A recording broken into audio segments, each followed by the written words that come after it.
क्योंकि राज्य की ज़्यादातर आबादी मुस्लिम है। बहरहाल यहाँ के लोग स्थिति की अलग नज़रिए से देखते थे। वे अपने कश्मीरी सबसे पहले कुछ और बाद में मानते थे। राज्य में नेशनल कॉन्फ्रेंस के शेख अब्दुल्ला के नेतृत्व में जन आंदोलन चला। शेख अब्दुल्ला चाहते थे कि महाराजा पद छोड़े, लेकिन वे पाकिस्तान में शामिल होने के खिलाफ थे।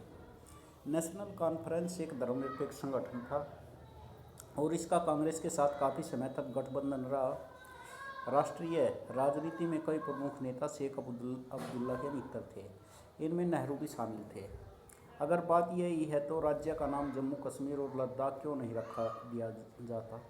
अन्य बातों के अलावा JKL कहना भी आसान है। द्रविड़ आंदोलन, इसका हर दिन बढ़ता जाए, दक्षिण दक्षिण घटता जाए। इसमें EV रामास्वामी नायकर, पेरियार के नाम से प्रसिद्ध।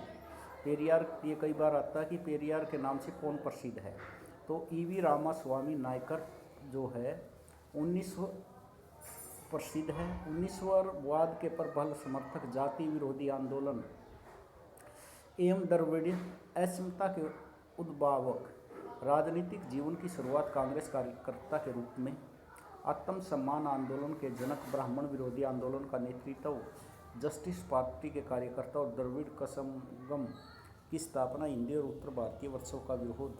उत्तर भारतीय लोग एवं ब्राह्मण द्रविड़ों से अलग आर्य हैं। इसमें भारतीय लोग एवं ब्राह्मण द्रविड़ों से अलग आर्य है, इस मत का प्रतिपादन किया। इस द्रविड़ आंदोलन के एक बेहद लोकप्रिय नारे का हिंदी रूपांतर है। यह आंदोलन भारत में सबसे ताकतवर आंदोलन था। भारतीय राजनीति में यह आंदोलन क्षेत्रीयवादी भावनाओं की सर्वप्रथम और सबसे प्रबल अभिव्यक्ति था। हालांकि आंदोलन के नेतृत्व वर्ग में एक हिस्से की आकांक्षा एक स्वतंत्र द्रविड़ राष्ट्र बनाने की थी, पर आंदोलन ने कभी सशस्त्र संघर्ष की राह नहीं अपनाई। नेतृत्व ने अपनी मांग आगे बढ़ाने के लिए सार्वजनिक बहसों और चुनाव मंच का ही इस्तेमाल किया। द्रविड़ आंदोलन की बागडोर तमिल समाज सुधारक EV रामास्वामी नायकर पेरियार के हाथों में थी। इस आंदोलन के एक राजनीतिक संगठन द्रविड़ कसंगम का सूत्रपात हुआ। यह संगठन ब्राह्मणों के वर्चस्व का विरोध करता था तथा उत्तरी भारत के राजनीतिक, आर्थिक और सांस्कृतिक प्रभुत्व को नकारते हुए क्षेत्रीय गौरव की प्रतिष्ठा पर जोर देता था।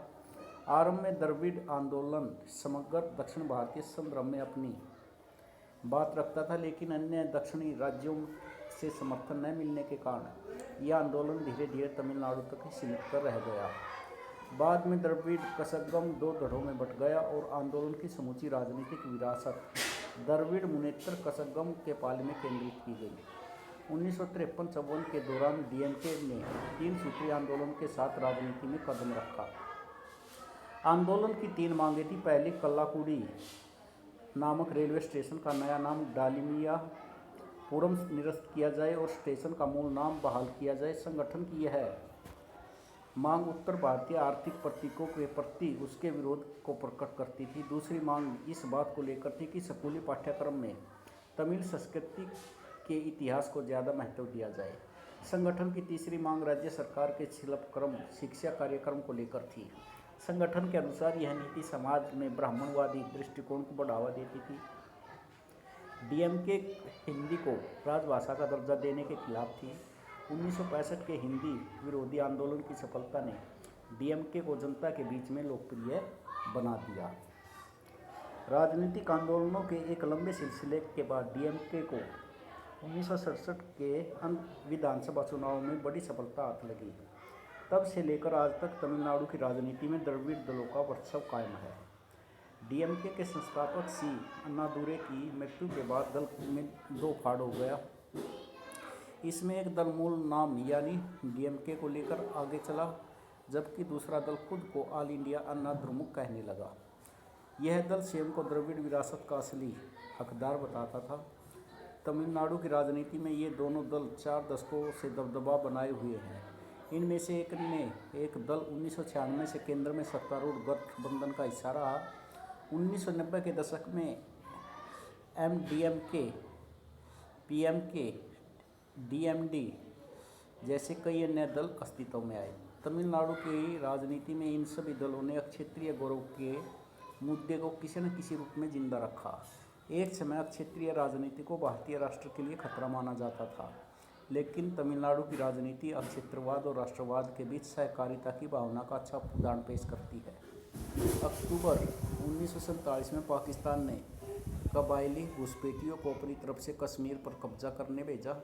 ऐसे में कश्मीर के महाराजा भारतीय सेना के मदद मांगने को मजबूर हुए।